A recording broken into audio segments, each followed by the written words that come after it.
The morning air smelled of coffee and anticipation. Rows of metal doors lined the storage facility like a neighborhood of secrets, each holding somebody's forgotten chapter. Marcus Webb had attended storage auctions for 3 years, finding furniture worth restoring and collectibles to resell at weekend markets. Nothing had prepared him for Unit 114.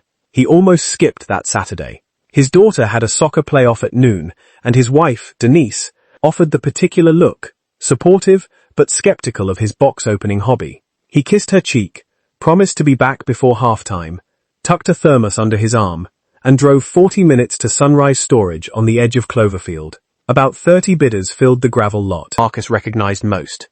Gerald from the antique mall in his canvas vest, DeLuca brothers on their flatbed truck, a young woman with a tablet photographing each unit before the doors opened, professionals with sharper eyes and deeper pockets. The auctioneer, Pete, moved through the first 5 units efficiently. Seasonal clothing, a broken stationary bike, outdated encyclopedias. The crowd thinned after Unit 110. Then Pete unlocked Unit 114. The door rolled up slowly, as if the moment was being deliberate. What greeted the crowd was not the usual avalanche of forgotten life. Instead, the unit held a single large object beneath a dusty canvas tarp, perhaps 12 feet long, resting on padded wooden supports. Around it sat 24 sealed boxes, labeled in neat, faded handwriting. Several framed pictures leaned against the far wall, faces turned carefully inward. The unit smelled of cedar and something older, of wood oil and salt air and time. "What's under the tarp?" someone called. Each shrugged. "That's for the winner to find out," crowd murmured. Uncertainty makes people cautious.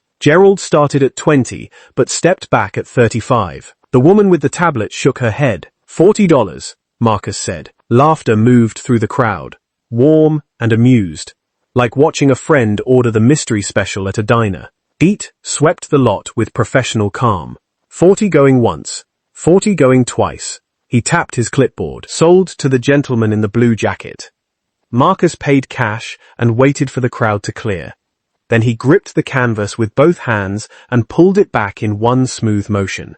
Beneath it was a boat. A 1962 Chris-Craft Cavalier.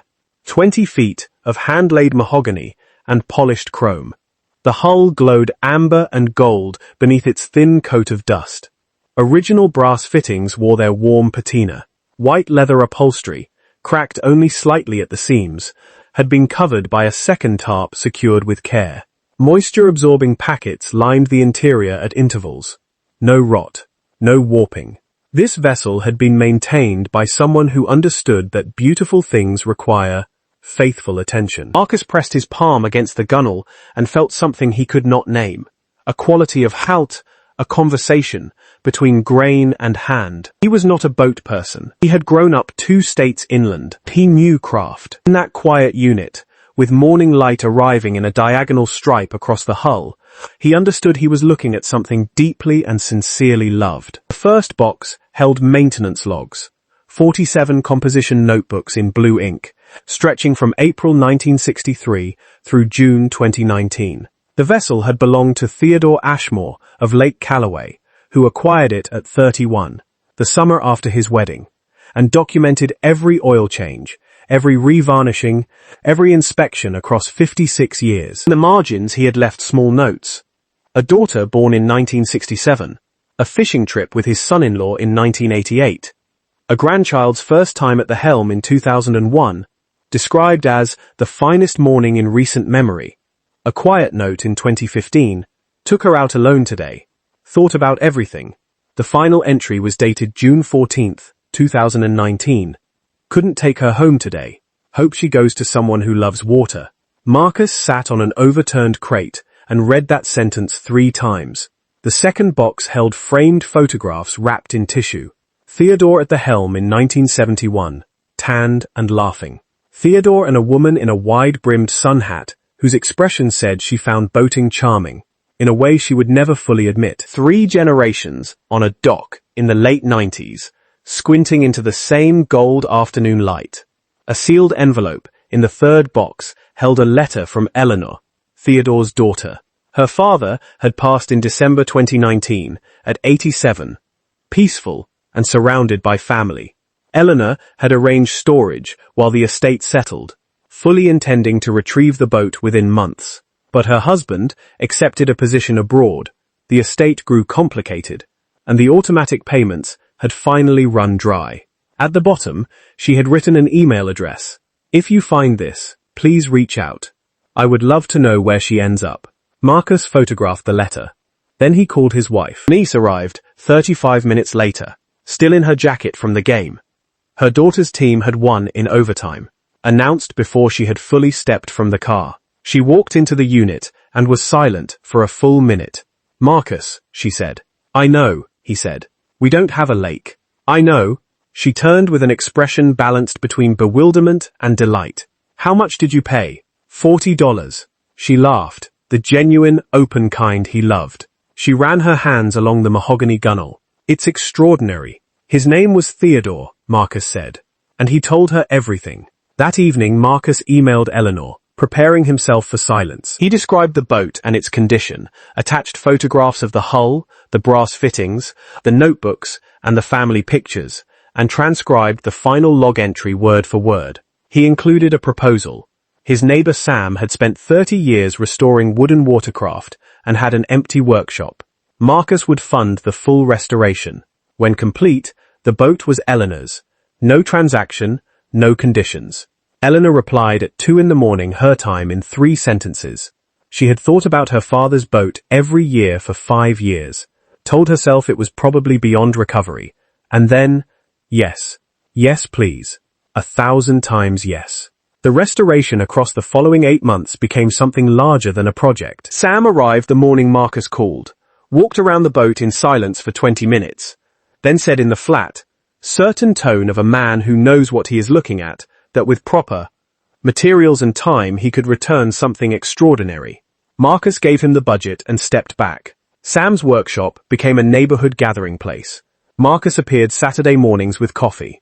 Neighbors wandered in and stayed for an hour. Sam's 15-year-old granddaughter began showing up and eventually became his primary assistant. Theodore's 56 notebooks served as the restoration's technical Bible, allowing Sam to match original specifications across decades with a precision that moved him to stillness on the more than one occasion. Eleanor arrived on a Thursday in late autumn, 63 and warm, looking enough like the woman in the wide sun hat that Marcus had to look twice.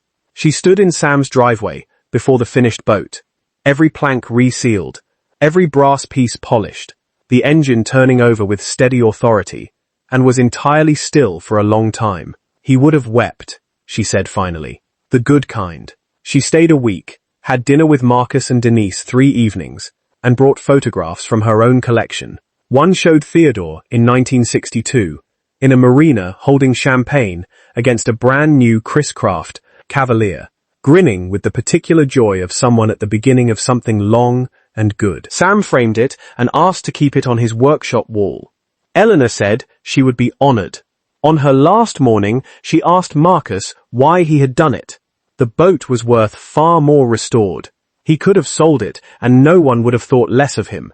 Marcus thought about the final log entry, about a man who had loved one beautiful thing faithfully for 56 years and left a small prayer at the end of his last notebook. Theodore took care of something extraordinary for most of his life, Marcus said. It seemed wrong for that to stop just because he was gone. Eleanor looked out the window at the November yard, then back at him. He would have liked you, she said. That is not a small thing to say. The boat now sits in a marina in southern Portugal, in a slip Eleanor rents year-round. She learned to pilot it herself. On summer weekends, she brings her grandchildren aboard, and the mahogany hull moves through Atlantic light with exactly the ease it was built to carry. The brass catching the sun the way it does when something has been properly made and faithfully kept. In Cloverfield, Sam's granddaughter accepted an apprenticeship at a wooden boat restoration studio 2 states east. She says the 8-month project in her grandfather's workshop was the moment she understood what she wanted to do with her hands and her life. Marcus still drives the 40 minutes to storage auctions on Saturday mornings. He still drinks from the same thermos, stands in the same familiar crowd while Pete unlocks metal doors and the bidders lean forward into that collective, renewable hope. He has never found anything like Unit 114 again. He suspects he never will, but he keeps showing up, because you cannot know which door will roll upwards slowly, as if the moment is gathering itself, as if something inside has been waiting a long time for exactly the right person to arrive. The auction laughed at the $40. The $40 had the last word.